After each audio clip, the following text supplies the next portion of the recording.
इलाज कब कराएंगे? अटल योजना के बारे में तो आप पूछ नहीं रहे हैं। अच्छा, अगर वो घोटाला करेगा तो हटाएंगे उसको, लेकिन अगर उसकी मेरिट पे होता है मैडम, पोस्ट की बात है ना, पहले याद रखिए आप लोग, कोई बात बोल देते हैं ऐसा नहीं। क्या क्या क्या, जब नियुक्ति हुआ ही नहीं तो घोटाला कैसे हो जाएगा? आप लोग हर चीज़ में घोटाला क्यों लगता है? आज के इस प्रेस कॉन्फ्रेंस में हमारे साथ हमारे विभाग के सीनियर हमारे सेक्रेटरी अजय कुमार जी हैं और सदर हॉस्पिटल के सिविल सर्जन साहब भी हैं यहाँ।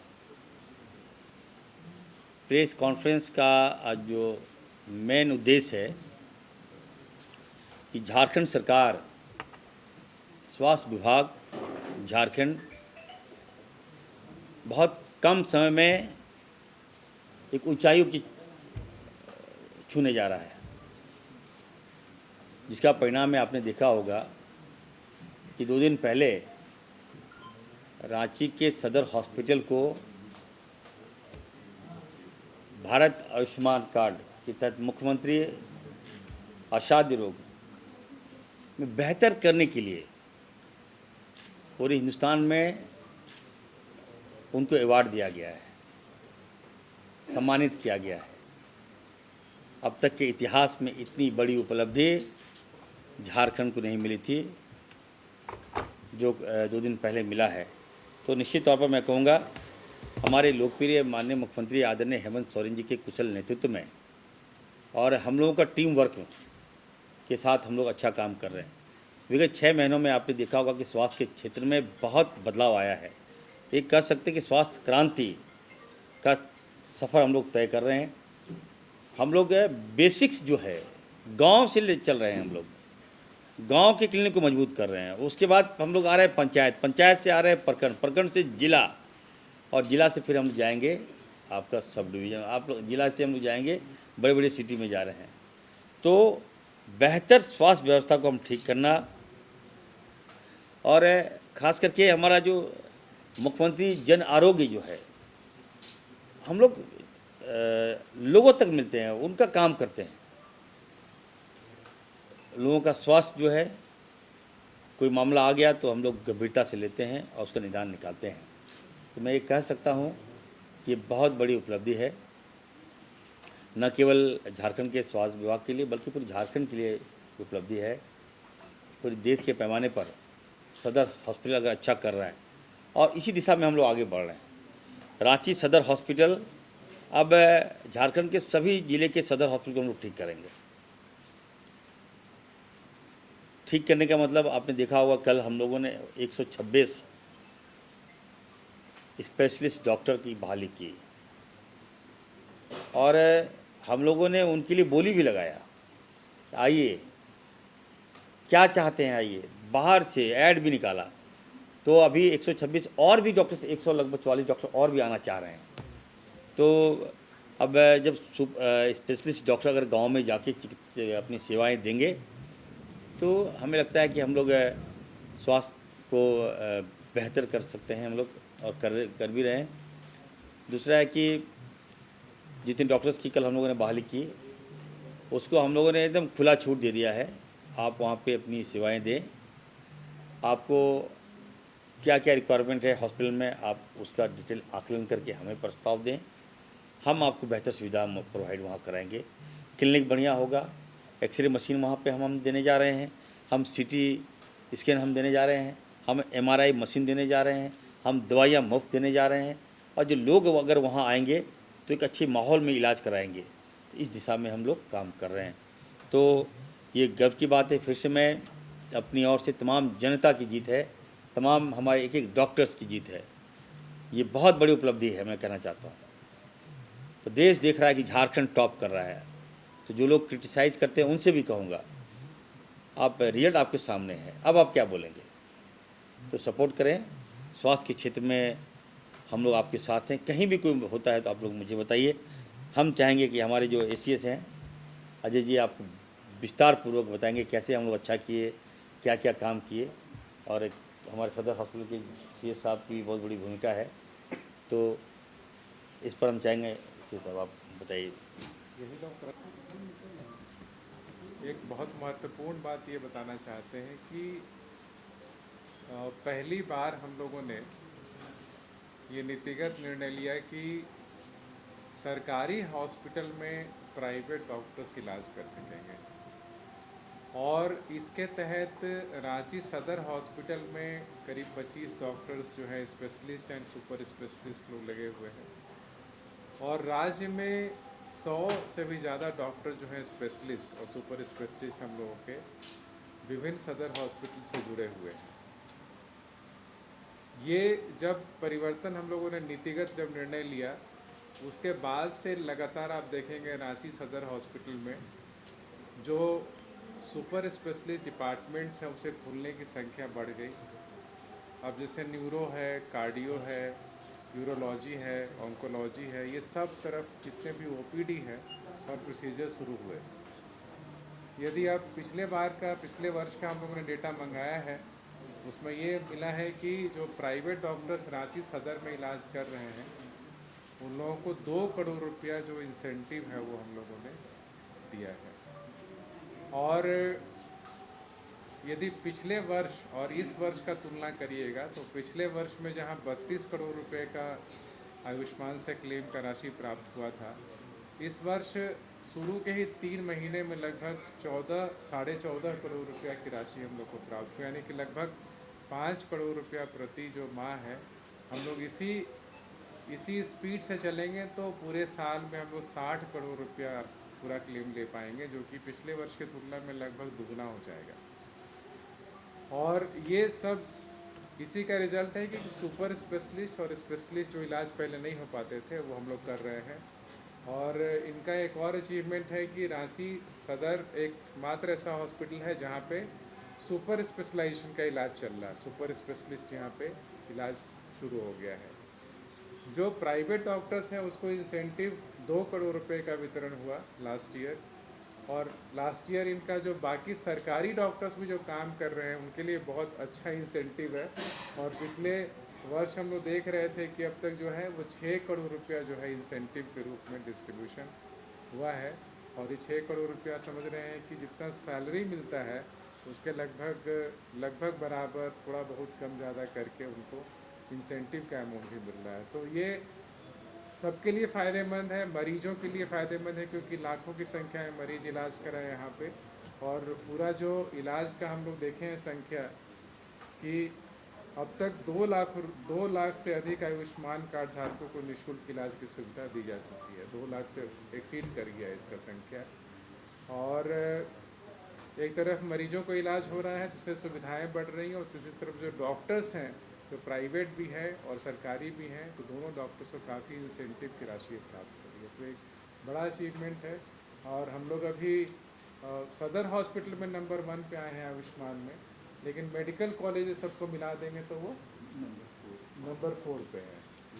तो अब ये है कि हम सबको मिला करके यदि नंबर 1 पे चलना चाहते हैं तो और भी हम लोगों को इसको कैपेसिटी बढ़ाने की ज़रूरत होगी। और हम लोगों ने डिस्कस भी किया था कि जो है इसकी कैपेसिटी बढ़ाएंगे तो 200 बेड का एडिशनल यहाँ पे एक और सुपर स्पेशलिटी विंग यहाँ पे और बनाने का प्रपोजल चल रहा है। तो बहुत जल्द हम लोग सैंक्शन करेंगे। कैथ लैब सैंक्शन हो गया है जो कि यहाँ पे शुरू हो जाएगा, तो इनको और पेशेंट्स का फ्लो बढ़ेगा। तो इस तरीके से ही और आने वाले समय में बहुत ज़्यादा तेज़ गति से बढ़ेंगे। और हम लोगों ने सभी सिविल सर्जन्स को ये हॉस्पिटल दिखाया है, कहा है कि आप इसी की तर्ज पे बाकी जो डिस्ट्रिक्ट के हॉस्पिटल, सदर हॉस्पिटल्स हैं, वहाँ पे प्राइवेट डॉक्टर्स को हायर करके और इलाज करिए। तो वहाँ भी हम देख रहे हैं कि अच्छा स्पीड आ रहा है। जैसे कोडरमा है, रामगढ़ है, जमशेदपुर है, तो इन जिलों में भी धीरे धीरे पकड़ बन रही है, लोग आ रहे हैं, डॉक्टर्स भी जुड़ रहे हैं। और आज मेडिकल कॉलेजेस के भी सुपरिटेंडेंट को हम लोगों ने घुमाया यहाँ पे कि आप भी जा कर के देखिए, वो भी सीख करके जा रहे हैं। और वो भी इसी तरीके से जो रांची का सदर अस्पताल है इससे सीख ले करके और अपने अस्पतालों को आगे बढ़ाने का काम करेंगे। भी हो रहा है हमारे सदर हॉस्पिटल में और पूरे राज्य में।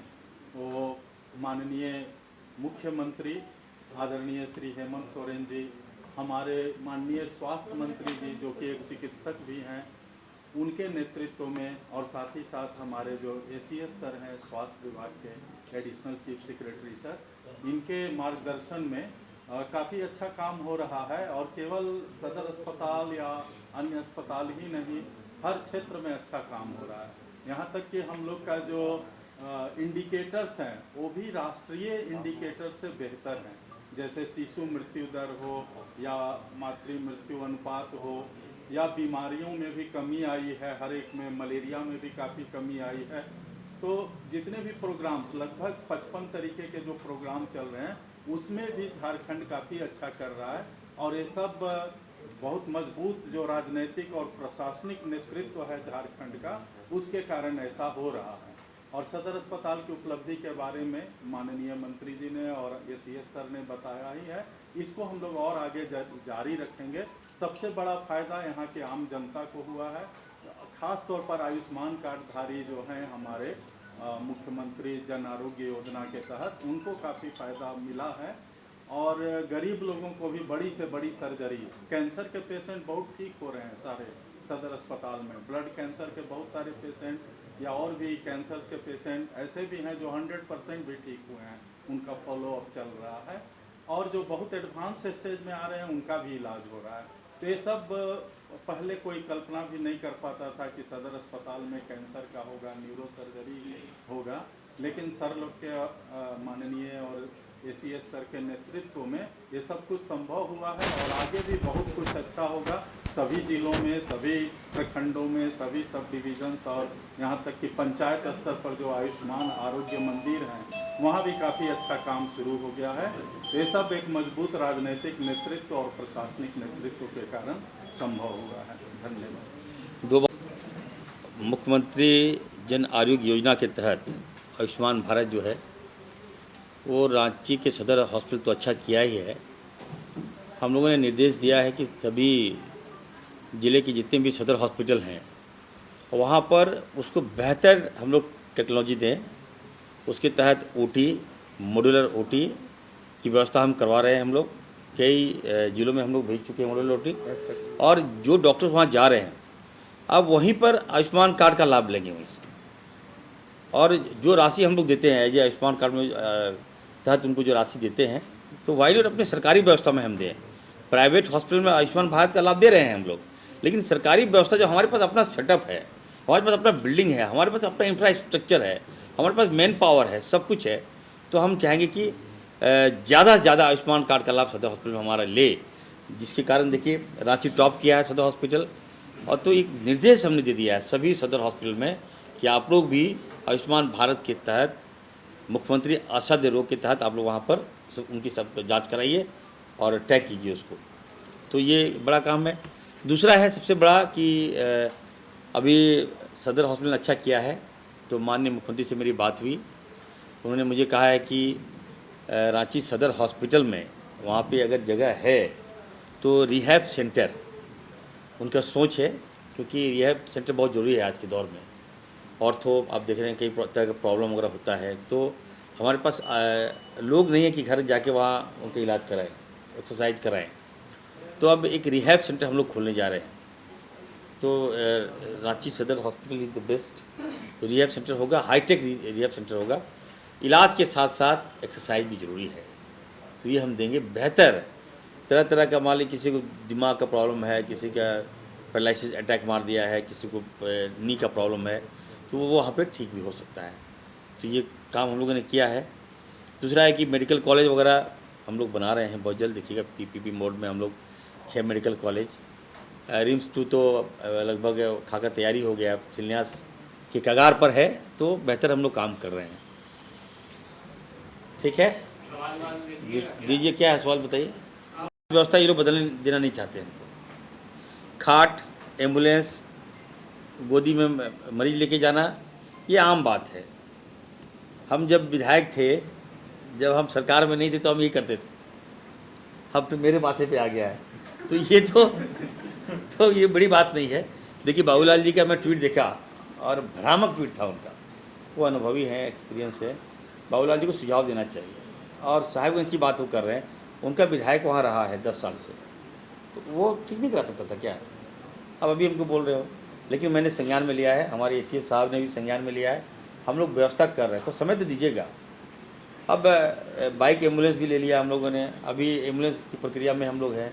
बेहतर पुराना एम्बुलेंस ख़राब है, और मैं सेक्रेटरी साहब से कहूँगा, देखिए कुछ जो 108 के जो ड्राइवर लोग हैं वो लोग पॉलिटिक्स कर रहे हैं, ये नहीं होना चाहिए। अब उसको भी आप लोग चला दे रहे हैं, ये ठीक नहीं है। हम सेवा भावना से समर्पित होकर हम काम करना चाहते हैं।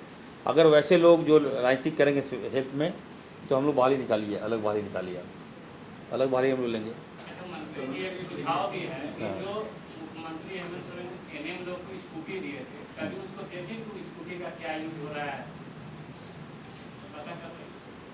अच्छा, आपने संज्ञान में उतना समय है क्या? स्कूटी देखिए, दे दिए, खत्म हो गया। अब उतना देखिएगा तो हो गया। अब स्कूटी पर जाँच करेंगे स्कूटी चल रहा है कि नहीं चल रहा है, ये सब दे। एम्बुलेंस से आपको जो अपना निकाल हो, जो भी भाई 15 लाख रुपया लोगों को मिला, देखिए क्या आप? एम्बुलेंस कि रिम्स 2 बनने की तैयारियां ऑलमोस्ट पूरी हो रही हैं, लेकिन जो रिम्स पहले से है उसमें आए दिन इतनी सारी समस्याएं आती है, तो उनका कोई स्थायी समाधान निकलेगा या नहीं? मैडम, अस्थायी समाधान के लिए रिम्स 2 बना रहे हैं। समझ रिम्स गए? जो पहले से है नहीं, उसका क्या? वहाँ भी लोग डेली पेशेंट्स आते हैं। देखिए मैडम, एक तो छोटा बिल्डिंग है,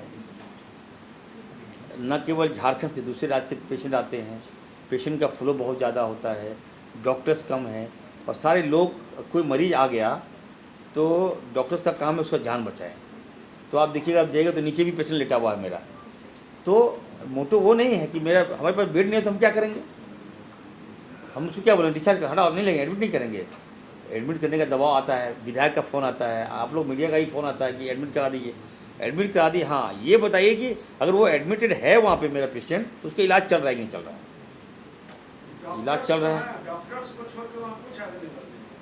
गॉज नहीं है, बैंडेज नहीं है, कॉटन नहीं है, सिरिंज नहीं है, ग्लव्स नहीं है। ये आपको एस साहब बताएंगे। बताइए। डॉक्टर ही है केवल। देखिए, नहीं, ऐसा नहीं है, इलाज कैसे चल रहा है वहाँ? डॉक्टर तो है। नहीं, इलाज कैसे चल रहा है वहाँ? एक बार जाइएगा तो मरीज रेस लगाते मिल जाएगा। नहीं, अब देखिए बहुत बड़ी बात। एक चीज़ हम बताते हैं, क्योंकि इसका एक प्रश्न था आरोप कर ले। तो रिम्स में ये चीज़ देखिए कि रिम्स जो बना है हॉस्पिटल, और अभी उसकी कैपेसिटी 2000 बेड की है, और 2000 बेड की है, और उसके अनुसार ओपीडी में भी उसकी क्षमता जिसमें बना था वो 500 से 700 की क्षमता थी। आज के डेट में वो ओपीडी में 4500 लोग प्रतिदिन आ रहे हैं, और वहाँ पे जो पेशेंट्स का फ्लो है वो बिल्कुल बरामदे में लोग कभी लेटे रहते हैं, इमरजेंसी फुल होता है। तो एक तो हमारे पास प्रॉब्लम ये है कि कैपेसिटी का लिमिटेशन है, हम उसको बढ़ा नहीं सकते वहाँ पे बेड। अब हमको ये है कि नया बेड हम नया बिल्डिंग बनाएंगे वहीं पे जा सकता है। तो इस कैपेसिटी जो क्षमता का लिमिटेशन को देखते हुए हम लोग को ये है कि नया हॉस्पिटल बनाने की आवश्यकता है, लेकिन एट द सेम टाइम ये भी है कि पुराने हॉस्पिटल को हम एज इट इज़ नहीं छोड़ सकते, उसको भी हमको रेनोवेट करने की ज़रूरत होगी। तो उसका रेनोवेशन का प्लान ऑलरेडी मंत्रिपरिषद से अप्रूव है 750 करोड़ का, जिसमें जितनी भी बिल्डिंग्स हैं उसको पूरा इंफ्रास्ट्रक्चर रेनोवेशन है, और साथ में ओपीडी भी 4500-5000 कैपेसिटी का उसमें बनाने का है। पूरा सेंट्रल डायग्नोस्टिक्स है वो सैंक्शन हो चुका है। अब ये हुआ कि ये भी होगा साथ में, और नया भी रिम्स बनाया जाएगा, ताकि 3200 बेड का जब हम बनाएंगे तो 3200 बेड इधर होगा और 2000 इधर होगा, तो 5200 बेड का होगा। तब जाके जो रांची में जो पेशेंट्स का फ्लो हो रहा है वो हम उसको टैकल कर पाएंगे। ये इश्यूज़ यहाँ पे हैं। लेकिन हम मरम्मती हॉस्पिटल चलते हुए कराने में मुश्किल होती है, क्योंकि मान लीजिए पेशेंट्स भर्ती हैं, सारे वार्ड यदि फुल हैं, वहाँ को मरम्मत करना थोड़ा दिक्कत है। इसीलिए हम लोग चाह रहे हैं कि धीरे धीरे करके मरम्मत करेंगे। वो टेंडरिंग के प्रोसेस में है, जैसे हो जाएगा तो बिल्डिंग कॉरपोरेशन करता है, डिपार्टमेंट नहीं करता, और बिल्डिंग डिपार्टमेंट करता है। हम लोगों ने सैंक्शन कर दिया, सब कर दिया, बिल्डिंग डिपार्टमेंट करना है। दूसरा जो ये बता रहे हैं डे टू डे एक्टिविटीज़ का बता रहे हैं, जैसे कॉटन्स नहीं है, बैंडेज नहीं है, दवा नहीं है, मशीन्स नहीं है, तो इसके लिए पर्याप्त राशि हम लोगों ने पिछले बार भी दिया था पैसा 400 करोड़ रुपया, इस बार हम लोग 400 करोड़ रुपया दे दिए हैं। और ये छोटे छोटे जो डे टू डे एक्टिविटीज़ होते हैं, ये रिम्स ऑटोनोमस संस्था है, ये खुद ही करना है, रिम्स वो खुद निर्णय ले सकता है। वो ऑटोनोमस संस्था है, पैसा राज्य सरकार दे चुकी है, निर्णय खुद लेना है, तो वो निर्णय लेकर के धीरे धीरे उसको सुधार करने की कोशिश किया जाएगा। और जब भी गवर्निंग बॉडी की बैठक होगी शासी निकाय की, तो इस बात को हम लोग रखते ही हैं। और हम ये भी रखते हैं बातों को कि आप जैसे कहते हैं कि रिम्स सबसे बड़ा अस्पताल है इस राज्य का, लेकिन आप देखिए ना, सदर अस्पताल का जो आयुष्मान से क्लेम है वो 5 करोड़ रुपया प्रति महीना हो रहा है, यानी कि 60 करोड़ रुपया होने जा रहा है साल में। और आप रिम्स का देखिए तो उसको 2 करोड़ रुपया प्रति महीना होता है। तो जो हम इलाज तो कर रहे हैं लेकिन हम प्रॉपर नहीं कर रहे थे। यदि रिम्स भी इसकी तरह सदर अस्पताल की तरह काम करेगा तो सोचिए कि उसको एक दिन में 4 गुना इससे मिलेगा। तो समझिए कि यदि 60 करोड़ रुपया इनका आयुष्मान से क्लेम मिलता है तो उनको 200 करोड़ रुपये करीब क्लेम मिल सकता है, और वो 200 करोड़ रुपये वो खर्च कर सकते हैं बिल्कुल इंसेंटिव देने में, डॉक्टर्स को इंसेंटिव, स्टाफ को इंसेंटिव, और पूरे डे टू डे एक्टिविटीज़ पूरा अस्पताल वो फ्री में चला सकते हैं। तो ये सीखने की ज़रूरत है, सबको सीखने की ज़रूरत है, चाहे रिम्स हो या सदर हो या दूसरे मेडिकल कॉलेज, सबको सीखने की ज़रूरत है। और ये सब एक दूसरे से सीखने की सर, एक बात। सवाल और है, जैसे कि फार्मेसी के जो स्टूडेंट है वो डायरेक्ट आप पे आरोप लगा रहे कि आपने इनको टाला किया है। वहाँ पे जो चेयरमैन है उनकी अवधि खत्म हो चुकी है, लेकिन बावजूद वहाँ पे दूसरी कोई नियुक्ति नहीं मिल रही, उसके बारे में क्या कहेंगे? क्या क्या क्या सर, झारखंड फार्मेसी जो स्टूडेंट है, कल उन्होंने धरना दिया था झारखंड कॉलेज में, फार्मेसी कॉलेज में, वहाँ पे कि जो रजिस्ट्रार है उनकी अवधि खत्म हो चुकी है, लेकिन दूसरी की नियुक्ति नहीं हो रही है जो कि आदिवासी मूल निवासी, उसके बारे में क्या कहेंगे? डायरेक्ट तो आप पे आरोप लगा रहे कि घोटाला किया गया है, जिनकी अवधि खत्म हो गई है लेकिन अभी भी जब वो कार्यरत है। नियुक्ति हुआ ही नहीं तो घोटाला कैसे हो जाएगा? आप लोग हर चीज़ में घोटाला क्यों लगता है? सर, ये नहीं, मेरी बात सुनिए, कितना आप लोग देखिए, आप आरोप लगाना कि आप कैसे सवाल पूछ रही हैं हमसे। यहाँ नियुक्ति मेरिट पे होता है मैडम, पोस्ट की बात है ना, पहले याद रखिए। आप लोग कोई बात बोल देते हैं, ऐसा नहीं। नियुक्ति उसकी जानकारी के अनुभव के आधार पे होता है, तो ये घोटाला कैसे हो गया? हाँ, जिसको नियुक्ति करेंगे वो अगर वो घोटाला करेगा तो वो तो अदर थिंग हो गया। अगर वो घोटाला करेगा तो हटाएंगे उसको, लेकिन अगर वो एक्सपायर हो गया है, अगर उसका टेन्योर ख़त्म हो गया है तो हम लोग उस प्रोसेस में हैं। हम लोग 30 से 31 तक हम लोग करेंगे। 5 ऑलरेडी हम लोग प्रोसेस में हैं। 5 जो नॉमिनेशन सरकार के साइड से होना था, नॉमिनेशन कर दिया गया है फार्मेसी काउंसिल में। 5 सदस्यों को इलेक्टेड होना है, वहाँ से इलेक्शन होना है। वो इलेक्शन के लिए हम लोग निर्देश दे रहे हैं, तो ये पूरे सदस्य मिल जाएंगे तो वो मिल करके अध्यक्ष का चुनाव करेंगे और तब उसका रजिस्ट्रार चलिए। प्रोसेस। प्रेस कॉन्फ्रेंस के दौरान 2 बार फिल्में चली गई। स्वास्थ्य मंत्री इसका इलाज कब करेंगे? अटल योजना के बारे में तो आप पूछ नहीं रहे हैं, अब चले जा रहे हैं उल्टा पुल्टा। चलिए ठीक है, लाइन जाना अलग बात है। चलिए।